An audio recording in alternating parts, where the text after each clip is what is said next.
Everyone and welcome back. तो last के videos में हम देख चुके हैं कुछ एग्जांपल्स, राइट। इस वीडियो में हमें जो देखना है, जैसे कि हमारी बात होती है बहुत ही इंपॉर्टेंट टॉपिक जो है addition theorem, right. Addition theorem for probability हमें देखनी है। तो एडिशन थ्योरम, सबसे पहले तो हम स्टेटमेंट समझ लेते हैं। एडिशन थ्योरम का स्टेटमेंट बोलता है कि अगर आपके पास ए और बी दो इवेंट्स हैं जो किसी रैंडम एक्सपेरिमेंट के अंदर एग्जिस्ट करते हैं, दो इवेंट्स हैं जो किसी रैंडम एक्सपेरिमेंट सेम है दोनों के लिए, ठीक है। तो किसी रैंडम एक्सपेरिमेंट के लिए अगर ए और बी दो इवेंट्स हैं, then probability of A union B is equal to probability of A plus probability of B minus probability of A intersection. यानी कि वो क्या बोल रहा है कि नहीं, दो इवेंट के यूनियन की प्रोबेबिलिटी कितनी होगी, फर्स्ट इवेंट की प्रोबेबिलिटी प्लस सेकंड इवेंट की प्रोबेबिलिटी माइनस उन दोनों का जो इंटरसेक्शन होगा उसकी प्रोबेबिलिटी, ठीक है। तो इसका ऐसा जो प्रूफ है वो इतना कोई पूछा नहीं जाता है, आपको बस ये इसका स्टेटमेंट पता होना चाहिए, इसका यूज करना आना चाहिए, ठीक है। बाकी अगर आपको प्रूफ जानना हो, बहुत इच्छा हो जानने की, तो नोट्स में आप देख सकते हैं। ऐसे ही अगर आपके पास सपोज हम एक क्वेश्चन करते हैं कि P of A plus P of A dash कितना होगा, probability of A plus probability of not a कितना होगा। तो ये बहुत ही सिंपल है, ठीक है। आपको क्या करना है, देखिए इस फॉर्मूले का यूज करिए।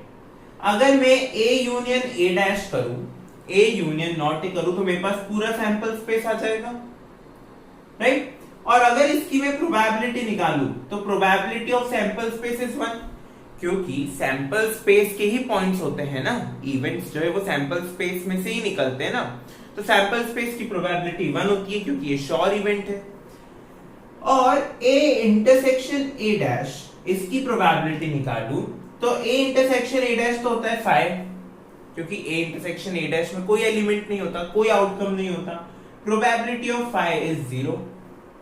तो आप इसको इस फॉर्मूले में पुट कर दीजिए, तो आपके पास क्या आएगा, probability of A dash is equal to 1,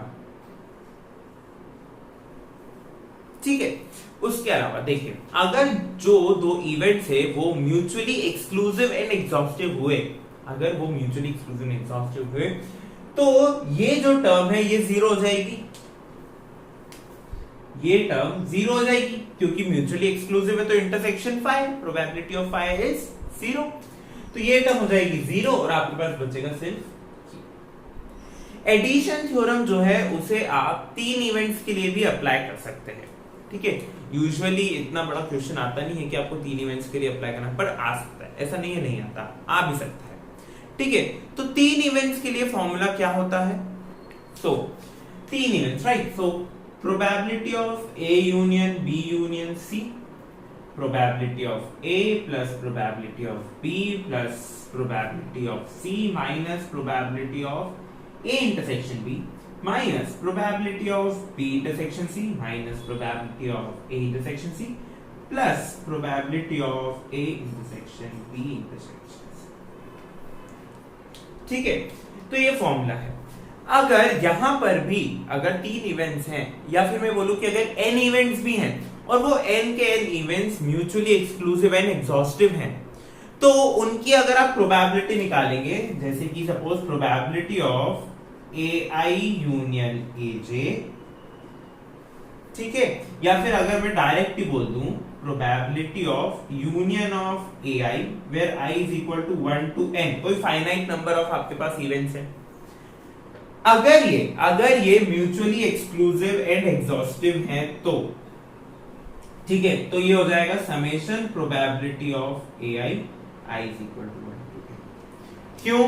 क्योंकि जितनी भी इंटरसेक्शन वाली टर्म्स हैं उनकी प्रोबेबिलिटी 0 हो जाएगी, क्योंकि इंटरसेक्शन 5 रहेगा तो उनकी प्रोबेबिलिटी 0। तो इंटरसेक्शन वाली कोई टर्म बचेगी ही नहीं, सिर्फ ये सिंगल यूनिट्स वाली टर्म बचेगी। तो वही लिख दिया है मैंने यहाँ पे, ठीक है। तो हम देखते हैं इसके कुछ एग्जाम्पल्स। ओके, सो पहला एग्जाम्पल क्या है, पहला एग्जाम्पल बहुत ही बेसिक है, लेकिन जो सेकंड एग्जाम्पल है वो बहुत इंपॉर्टेंट है, ठीक है। सेकंड एग्जाम्पल बहुत इंपॉर्टेंट है। देखिए पहला क्या होता है, अ card is drawn at random from a well shuffled deck of 52 cards, find the probability of its being a heart और अ किंग, ठीक है। या तो वो हार्ट हो या एक किंग हो। तो सपोज मैंने बोला कि एस मेरा सैंपल स्पेस है, एस मेरा सैंपल स्पेस है, तो एन ऑफ एस कितना हो जाएगा 52, क्योंकि 52 कार्ड्स हैं। सपोज ए मेरा इवेंट है that a king is chosen, और I should say first heart है, so the card pick is a heart, so N of A कितना हो जाएगा 13, हार्ट के टोटल 13 कार्ड्स होते हैं। उसके बाद B B the event that a king is chosen, okay, so N of B is 4। क्यों? क्योंकि हर सूट में 4 किंग होते हैं, spade, club, diamond and heart, okay. 4 suit से हर सूट में 4 किंग होते हैं, एक एक किंग होता है, सो टोटल 4। अब मुझे चाहिए ए यूनियन बी, ठीक है। क्यों? क्योंकि देखिए वो क्या बोल रहा है, of its being a heart और अ किंग, या तो वो हार्ट हो या किंग हो, ठीक है। और आ गया, और यानी यूनियन, राइट। या तो हार्ट हो या किंग हो, इसकी प्रोबेबिलिटी चाहिए, यानी मुझे चाहिए P A plus P B minus P A intersection B. तो आप पी ए तो निकाल देंगे, पी ए कैसे निकाल देंगे, N A upon N S 13 upon 52 plus P B आप निकाल देंगे 4 अपॉन 52, लेकिन ये A intersection B, A intersection B यानी हार्ट का पत्ता हो, the card is of heart and it is a king, the card is of heart and it is a king, so N of A intersection B क्या है 1। क्यों? क्योंकि हर suit में सिर्फ एक ही किंग होता है, right. So heart, the suit heart contains 13 cards, लाल पान में 13 पत्ते होते हैं, उन 13 पत्तों में से एक पत्ता होता है किंग का, जो के होता है हमारा, ठीक है, सिर्फ एक ही होता है, सो माइनस 1 अपॉन 52। बस आप इसको कैलकुलेट कर लीजिए, 16/52, 16/52 को आप सिंप्लीफाई करते जाइए, 2 8 26 4 13, सो दिस इज 4/13, ये आ गया आपका आंसर, ठीक है। तो बहुत ही सिंपल था, बेसिक था, लेकिन जो नेक्स्ट है वो बहुत इंपॉर्टेंट है, तो उसको तो देखिए अगले एग्जांपल में हमारे पास क्या है, in a class of 100 students 60 drink tea, 50 drink coffee and 30 drink both tea and coffee. A student from this class is selected at random. Find the probability that the student takes at least one of the drinks. At least one of the drinks यानी या तो वो T लेता हो या coffee लेता हो, और आ गया यानी वापस वही ए यूनियन बी। तो चलिए इसमें हम स्टेप वाइज लेते हैं। Suppose T is the event that student takes T, C is the event that student takes coffee. तो T intersection C क्या हो गया, student takes tea and coffee, और T union C क्या हो जाएगा, student takes tea और coffee, ठीक है। आपको ऐसे साइन नहीं लगाना है, पूरा लिखना है। तो अगर मैं n of A निकालूं, सॉरी n of t निकालू, स्टूडेंट ड्रिंक्स टी, तो टी पीने वाले 60, n of c निकालू तो कॉफी पीने वाले 50, n of t intersection c निकालू, दोनों पीने वाले 30, और मेरा सैंपल स्पेस जो है वो ये क्लास है, जो क्लास के स्टूडेंट्स है, तो टोटल है 100, सो n of s इज 100। मुझे क्या करना है, मुझे कुछ नहीं, बस probability of t union c निकालना है। तो वापस वही formula, P of t plus P of c minus P t intersection c। इसको आप कैलकुलेट कर लीजिए, देखिए 60/100, 50/100 minus 30/100, so this gives you 80/100 which is 4/5। So 4/5, the probability that the student takes at least one of the drinks is 4/5. ये आपको last में लिखना है. Probability that the student takes at least one of the drinks is 4/5. ठीक है, तो आपने देखा कितना सिंपल है ये सब करना, राइट? कुछ नहीं करना है, आपको बस जो एडिशन थ्योरम का फॉर्मूला है उसे यूज करना है.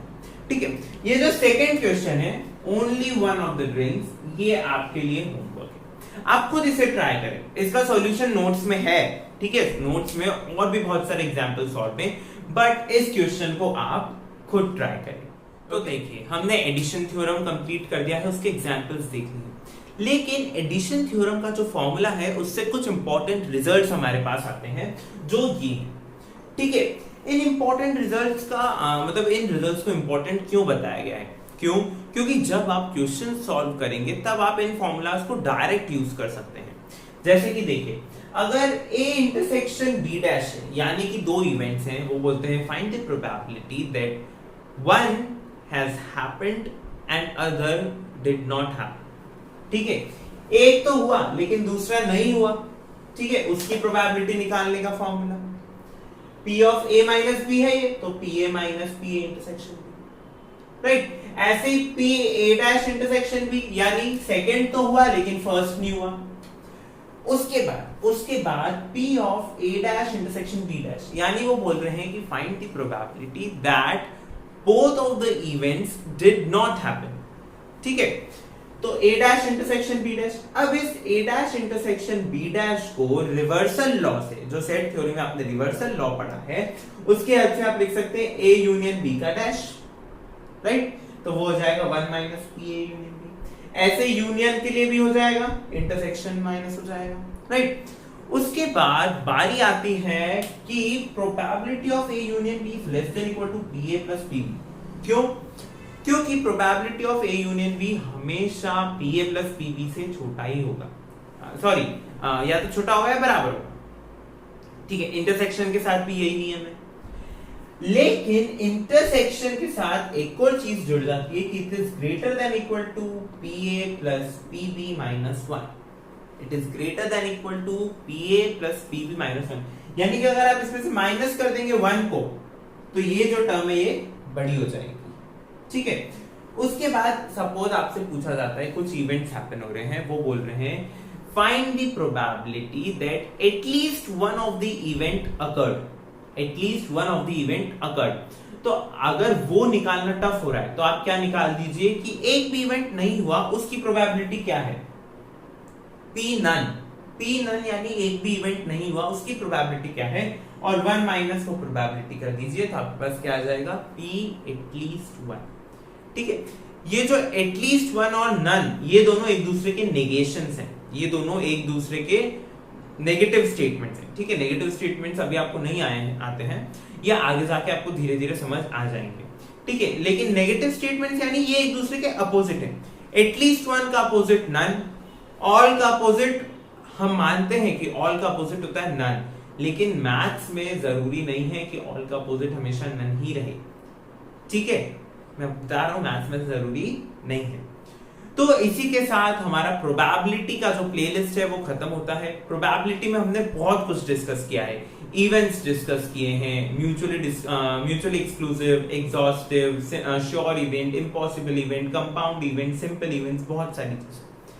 इवेंट्स का हमने अलजेब्रा देखा है, एडिशन थ्योरम देखा है, बहुत कुछ देखा है. ठीक है, तो इसी के साथ प्रोबेबिलिटी को खत्म करते हैं. मिलते हैं अगले वीडियो में नए टॉपिक के साथ. तब तक के लिए thank you for watching and keep supporting.